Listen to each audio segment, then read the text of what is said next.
weeks in the hospital, the sensation that Sarah was hovering over an abyss. And then her mother was gone, and she plunged into it. "Hey," Annie murmured, and Sarah was back in the redwood grove, her heart pounding. "What are you thinking about?" "Nothing, really." A breeze stirred in the branches above them. "Tell me something I don't know yet," Annie said. "About you." Her voice was so close to Sarah's ear, her body soft, pressed against Sarah's skin. What could Sarah say that would please her? Not anything from the last 2 years, not the months before either. Nothing from school, because though it felt sometimes like they'd just met, they'd sat in classrooms together since they were small. She'd need to go further back. And then she found it.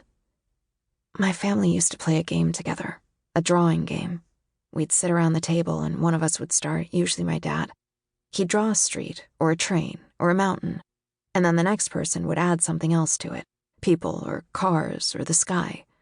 Whoever was last would complete it, and by then the whole page would be full. I loved it so much, waiting to see what they'd draw, thinking of something to surprise them. We'd do it for hours sometimes." She hoped it was enough, felt Annie pull her closer. The sun was low in the sky by then, and they were due back, Annie to her twin and their parents, Sarah to her little brother to make sure he was fed. He was probably mounting his bicycle, leaving his friend's place now, heading home.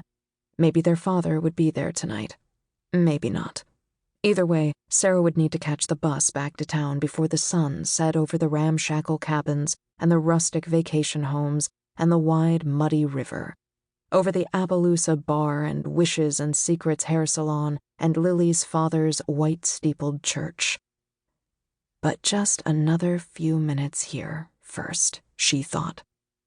Another kiss, another bird high above, another breeze cooling her skin.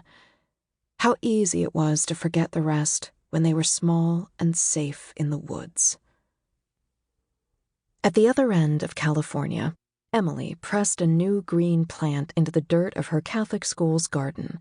Its leaves were familiar. She looked around and, yes, there was more of it spilling over the retaining wall. "Same plant, right?" she asked, and Mrs. Santos nodded. "If you see a bare place in a garden, look at what's already growing. Good chance you can take a little from what's there." School had cleared out a few hours ago. Now it was just the three of them, Emily, her friend Pablo, and Pablo's mother, tending to the small plot that separated the school from the street. Mrs. Santos had volunteered to make it both beautiful and useful. Some flowers, mostly herbs. "What's it called?" Emily asked. She'd been learning the names of the plants, but had missed this one somehow, growing in the shade. "Yerba Buena." "Funny," Emily said. "That's the name of my parents' favorite restaurant. Pablo, remember? That place on Sunset we went to? The fancy one?" "Yeah." Pablo dropped the weeds he'd pulled into a bucket and joined her in front of the plant. He plucked a stem, dangled it in front of Emily's face. "Here's a sprig of mint. Give me all your money." They laughed, Mrs. Santos too. "So is it a kind of mint?" Emily asked, rubbing a leaf between her fingers. "Yes, it's good in tea," Mrs. Santos said. "Most of these plants are. A tea garden is an easy thing to keep. Tisane, technically. Small plants, unfussy. I'll gather some for you. See what you like." Verbena, spearmint, chamomile, sage, yerba buena. "It's a bouquet," Emily said when Mrs. Santos handed it to her. "Use them fresh. Try some while you do homework tonight." They gathered their things and started the walk to their houses, across the street from each other, 6 blocks from the school. "How's Colette?" Mrs. Santos asked. "She's okay. She's teaching me guitar. Feel my fingers." Mrs. Santos touched her calluses. "You've been practicing." "Feel," Emily said to Pablo as they waited at a crosswalk. "Whoa." The light changed and they crossed, and Emily thought of Colette positioning her fingers, telling her when to switch chords. The two of them on Colette's bed, learning songs. More often, though, these past couple weeks, Emily had been practicing alone in her room while her sister stayed alone in hers.